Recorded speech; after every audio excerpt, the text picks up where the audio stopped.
तो नमस्कार दोस्तों, मैं हूं बिमल उमराव। इस समय शाम के 5 बज रहे हैं और आज थोड़ा चारा पानी सानी में लेट हो गया क्योंकि 3 बजे मुझे आना था और 3 बजे बारिश होने लगी तो फिर चारा लेके नहीं आ पाया, थोड़ा लेट लाया। तो 4:30 बजे या 4:15 बजे के आसपास मैंने सानी जो है करी है। इसके बाद फिर नहाना धोना, निकलने की तैयारी है। थोड़ा घूम फिर के आते हैं क्योंकि सारा दिन यहीं बकरियों में हो जाता है और फिर वीडियो वगैरह आप लोगों के लिए शूट करना है, सारा चीज़ बनाना। आजकल तो सवाल जवाब वाला प्रोग्राम भी कर रहा हूँ तो वहीं दोपहर में शूट कर लेता हूँ फार्म पे वीडियो। और ये घर का फार्म है। तो बारिश हुई है, देख सकते हैं कितना इस तरह से बन नहीं रहा है, बिल्कुल कीचड़ कीचड़ सा हो गया है। और ऐसी प्रॉब्लम कभी हुई नहीं इससे पहले, इस साल ज़्यादा हुई चूँकि जैसा मैंने आपको बताया था उतनी वो जगह थी, वो जगह चली गई, जगह हो गई कम, बकरियाँ हो गई ज़्यादा। आज फार्म पे ब्रीडर भी आ गया है, चलिए कैमरा बैक करके दिखाता हूँ। तो जैसा मैंने कहा अभी बारिश हुई थी, पानी वानी देखो ये भरा हुआ है, ये दिन भर का है। अब ये मेघनी इस तरह से हो जाती है, इसमें झाड़ू लगाते नहीं बनता है। और सानी में ये देखिए मैंने सानी जो है करी हुई है, हरा चारा लेके आया हूँ, साथ में गेहूं के भूसे की ही सानी बनाई है। और इसमें मैंने जो है ये चूनी और थोड़ा सा चोकर, पहली पसंद इधर चोकर आता है, वो चोकर मैंने इसमें डाला हुआ है। और साथ में डाला हुआ है आटा। तो इसके ये मिला के मैं सानी बनाता हूँ, इससे बकरियाँ भरपूर तरीके से खा लेती हैं। ब्रीडर चूँकि मैं घर पर था नहीं, खेतों पर था वहीं फार्म में, तो जो भी हमारे सब्सक्राइबर भाई हैं जो ब्रीडर ले गए थे वो दे गए हैं, बोल रहे थे उनकी जो है बकरियाँ जितनी भी थी सब क्रॉस हो गई हैं।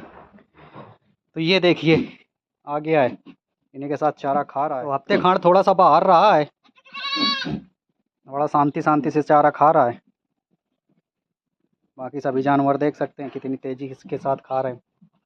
तो ये रहता है, थोड़ा सा कहीं भी जाने आने पे डाइट बदल जाती है या वहाँ से फिर जानवर आता है तो वो चारा नहीं पकड़ता है, थोड़ा सा आने जाने में इस तरह से स्ट्रेस वगैरह रहता है क्योंकि हर लोग जो हैं अलग अलग तरीके से खिलाते हैं। जैसे आपके यहाँ हुआ कुछ और खिलाया जा रहा है, किसी और के यहाँ कुछ और खिलाया जा रहा है, तो सबके पास भूसे अलग अलग होते हैं, अलग अलग चारा होता है, अलग अलग टाइमिंग होती है। ये सारा चीज़ तो कोई भी बकरी कहीं भी फार्म पे आती है तो उसको सेटलमेंट होने के लिए थोड़ा सा टाइम लग जाता है। तो ये लगभग 1 हफ्ते बाहर रहा है।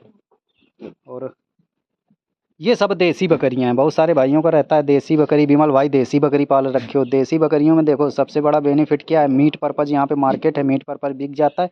दूसरी चीज़, इन बकरियों में बीमारियां नहीं आती हैं, ठीक है। जो भी अपनी लोकल ब्रीड होती है बीमार बहुत कम होती है, ये चीज़ मैंने शुरुआत में ही सीख ली थी। पहले काम जब भी स्टार्ट करते हो तो ये चीज़ का ध्यान रखो, काम स्टार्ट करोगे तो आपको लोकल ब्रीड से चालू करना है। लोकल ब्रीड बीमार नहीं होती, अच्छे से सफलतापूर्वक पाल सकते हो, फिर धीरे धीरे काम आने लगता है तो फिर कोई भी ब्रीड पे जा सकते हो। जैसे अभी तक मैं देसी बकरियां ही पाल रहा हूँ, इन्हीं से संख्या बढ़ाई है, इन्हीं को बेचता हूँ, आसानी से बिक जाती हैं, कोई बीमार। इतनी बकरियों को संभालने के लिए कीचड़ ना हो, फिर यहाँ पे पत्थर ही लगवाना होगा। पत्थर जो ईंटा आता है, यही जो ईंटा है ये पूरा बिछवाना होगा, तो उससे थोड़ी सी गंदगी कम होगी और ये इतना कीचड़ नहीं होगा जिस हिसाब से हो जा रहा है। लेकिन चूंकि यहाँ पे बकरियाँ ज़्यादा दिन रहेंगी नहीं, ठीक है, 1 साल और पार कर देते हैं, इसके बाद फिर वहीं बगीचे वाले फार्म में शिफ्ट कर देंगे, थोड़ा सा और बनवा लेते हैं होगा। और ये फ़ोन भाई बहुत परेशान करते हैं। सभी भाइयों से एक चीज़ तो ये रिक्वेस्ट है कि यार फ़ोन नहीं, मुझे व्हाट्सएप किया करो यदि कोई समस्या है तो। और 1-2 बार 3 बार पूछ लिया, मेंबरशिप वगैरह आप लोग लेते नहीं हो तो मेंबरशिप ले लो। हैं, सारा दिन मैं भी फ़ोन में लगा रहता हूँ, 1 मिनट का समय नहीं मिलता है। मेंबरशिप के लिए इसलिए जोर करता हूँ क्योंकि आपके पास थर्मामीटर होगा, सारी चीज़ें होंगी, बताने में भी मज़ा आता है। हाँ, एक बार देखो फ़ोन काटने के बाद लोग रुकते नहीं हैं, कंटिन्यू मिलाए रहते हैं। अभी मैंने देखो इनको फ़ोन 2 बार, अब मुझे फ्लाई मोड में लगाना होगा। तो ये चीज़ें रहती हैं। खाना खाने बैठता हूँ तो 15 ठो मिस कॉल लग जाते हैं। तो जैसा मैं कह रहा था कि बकरियाँ बीमार बहुत कम होती हैं। बीमार कम होती हैं, रीज़न यही है कि यहाँ की सूटेबल है, ब्रीड यहीं की है, हाँ मजबूत ब्रीड है। नहीं तो दूसरी और कहीं बाहर की बकरियां होती तो अब तक कहीं इसके पैरों में घाव हो जाते, कहीं एफएमडी हो जाती, कहीं कुछ हो जाती। जिस हिसाब से इधर ये कीचड़ वगैरह रहता है, घूमती हैं, तो ऐसी कोई बीमारियां इनमें देखने को मिलती नहीं है, जगह कम है। और फार्म भी ये जो है ये भैंसों के लिए बहुत पुराना बना हुआ है, ठीक है। ये मैंने बनवाया नहीं है, बना हुआ है मम्मी पापा के ज़माने का। चारों तरफ से देख सकते हो बंद है। और इसी के अंदर 40 बकरी रहती हैं। अब 40 बकरी इसके अंदर रहती हैं। कभी भी मुझे ऐसा नहीं लगा कि कोई बकरी बीमार होती हो, अमोनिया गैस बनती हो, इस तरह से कभी कुछ भी नहीं ऐसा रहता है। और ये दिन भर का हाल है।